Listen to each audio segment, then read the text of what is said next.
TNI Angkatan Laut berhasil menyelamatkan nakoda dan ABK KM Rizky Biliton yang tenggelam. Evakuasi kelima anak buah kapal ini pun berlangsung dramatis.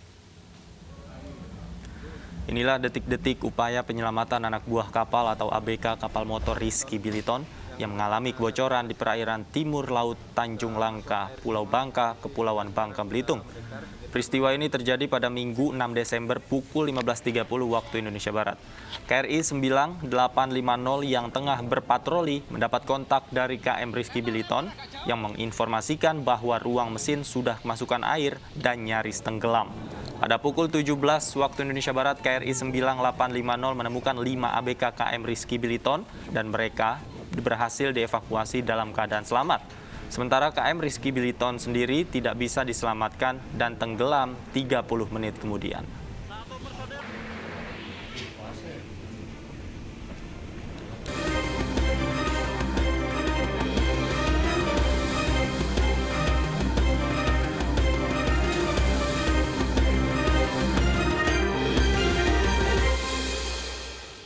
Dua hari jelang pemilihan kepala daerah serentak, kebutuhan logistik mulai didistribusikan. Di Maros, Sulawesi Selatan, logistik dikirim lebih awal untuk wilayah yang terjauh dari kota kabupaten.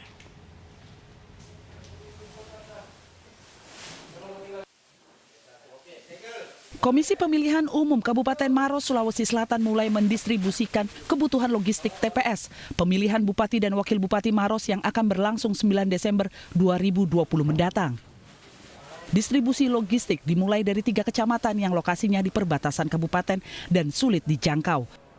3 kecamatan yang berada di perbatasan Maros dan Bone yakni Kecamatan Malawa, Camba, dan Cenrana. Jumlah TPS itu kan 800, tapi tersebar di 14 kecamatan. Alhamdulillah sejauh ini tidak ada hambatan. Tidak ada hambatan proses pendistribusian. Oh, rencananya ini nanti akan ditaruh di mana di sana, Pak? Di PPK, Panitia Pemilihan Kecamatan. Ya, untuk selanjutnya distribusikan ke PPS kemudian ke TPS.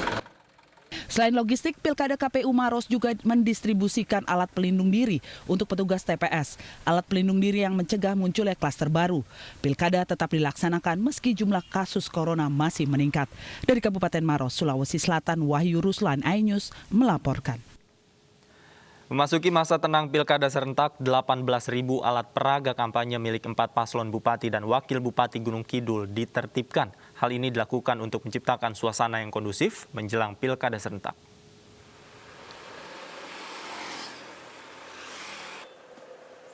Petugas gabungan dari Bawaslu, Satpol PP, dan Polres Gunung Kidul mentertibkan 18.000 alat peraga kampanye milik 4 pasangan calon Bupati dan Wakil Bupati Gunung Kidul.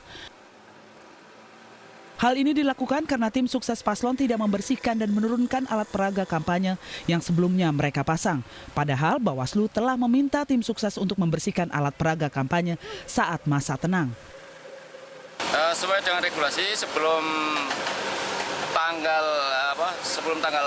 6 atau hari pertama masa tenang sampai tanggal 5 jam 24 instruksi kepada pasangan calon dan jajarannya untuk pribadi memandiri. Namun sampai hari ini, hari pertama, faktanya masih banyak APK yang tidak tertibkan oleh paslon itu sendiri. Alat peraga kampanye selanjutnya dikumpulkan dan diserahkan ke KPU Gunung Kidul agar diproses sesuai dengan ketentuan yang berlaku. Dari Gunung Kidul, Yogyakarta, Kismaya Wibowo, iNews melaporkan.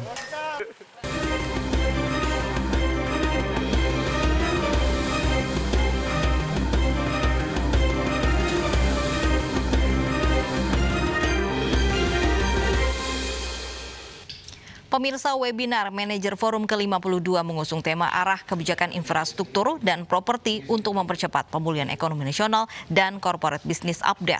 Infrastruktur merupakan komponen penting dalam kemajuan perekonomian Indonesia, sehingga pembangunannya pun haruslah berjalan maksimal.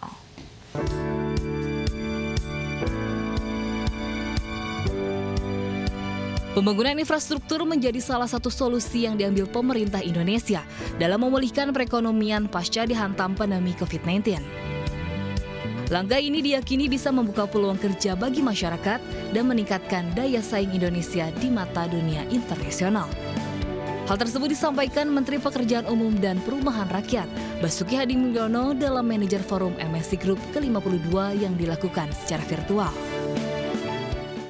COVID ini memang terjadi penambahan pengangguran, ya. Jadi tambahan pengangguran sekitar 2,67 juta, yaitu arah kebijakannya ada bagi kami, bagi pembangunan infrastruktur adalah untuk pertama membuka lapangan kerja.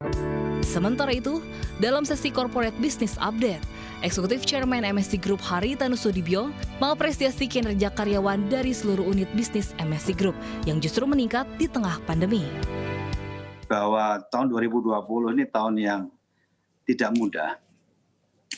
Tapi saya bersyukur tentunya mengucapkan terima kasih kepada semuanya.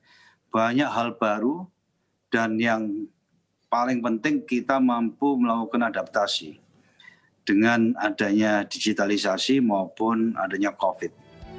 Berbekal 3 visi korporasi yaitu Vision, Quality and Speed, MSC Group optimis di tahun 2021 bisa terus tumbuh dan beradaptasi dengan kemajuan dunia digital. Tim Liputan iNews melaporkan.